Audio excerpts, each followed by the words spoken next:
But who hath seen her wave her hand, or in the casement seen her stand? Or is she known in all the land as the Lady of Shalott? Only reapers reaping early, in among the bearded barley, hear a song that echoes cheerly, from the river winding clearly down to towered Camelot. And by the moon the reaper weary, piling sheaves in uplands airy, listening, whispers, "'Tis the fairy Lady of Shalott." There she weaves by night and day a magic web with colours gay. She has heard a whisperer say, a curse is on her if she stay to look down to Camelot. She knows not what the curse may be, and so she weaveth steadily, and little other care hath she, the Lady of Shalott.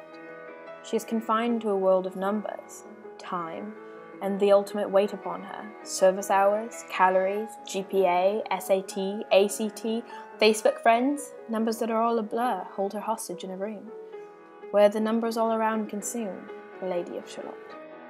And moving through a mirror clear, that hangs before her all the year, shadows of the world appear, there she sees a highway near, winding down to Camelot. There the river eddy whirls, and there the surly village churls, and the red cloaks of market girls pass onward from Shalott.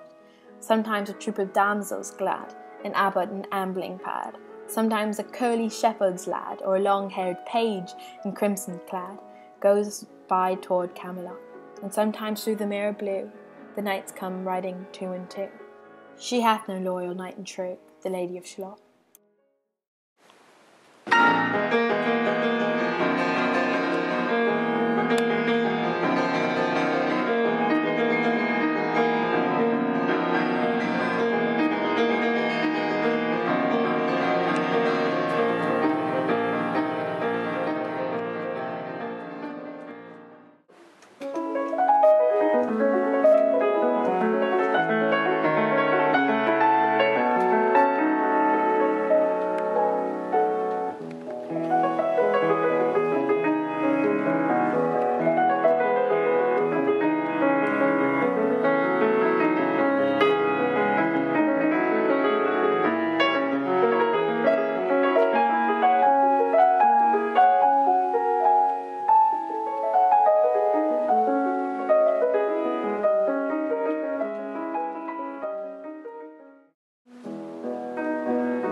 But in her web she still delights to weave a mirror's magic sights, for often through the silent nights a funeral with plumes and lights and music went to Camelot, or when the moon was overhead came two young lovers lately wed.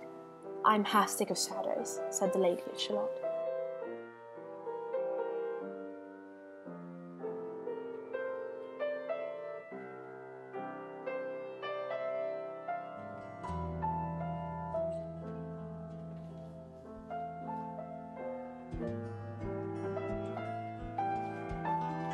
A red cross knight forever kneeled to a lady in his shield, that sparkled in the yellow field beside remote Shalott.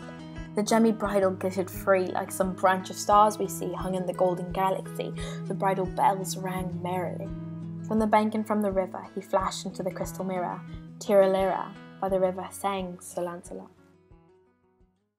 She left the web and she left the loom. She made 3 paces through the room. She saw the water lilies bloom. She saw the helmet and the plume. She looked down to Camelot. Out flew the web and floated wide. The mirror cracked from side to side. "The curse has come upon me," cried the Lady of Shalott.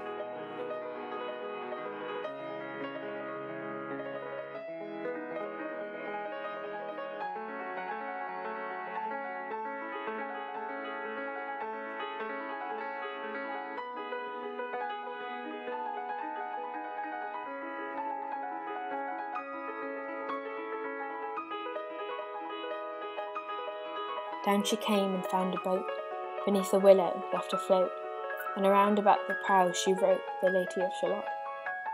Lying robed in snowy white, that loosely flew from left to right, the leaves upon her flying light.